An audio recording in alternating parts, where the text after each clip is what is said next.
AP ఆర్థిక శాఖ మంత్రిగా పయ్యావుల కేశవ్ బాధ్యతలు స్వీకరించారు.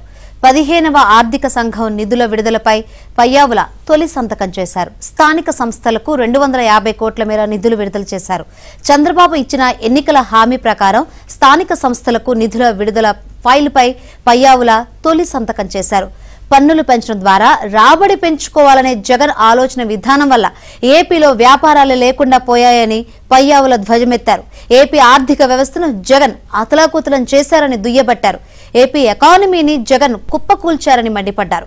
గత ప్రభుత్వ నిర్వాకం వల్ల మరికొన్నాళ్ళు అప్పులు చేయక తప్పదని స్పష్టం చేశారు. ఏపీ అభివృద్ధికి టీం చంద్రబాబు కృషి చేస్తుందని పయ్యావుల స్పష్టం చేశారు.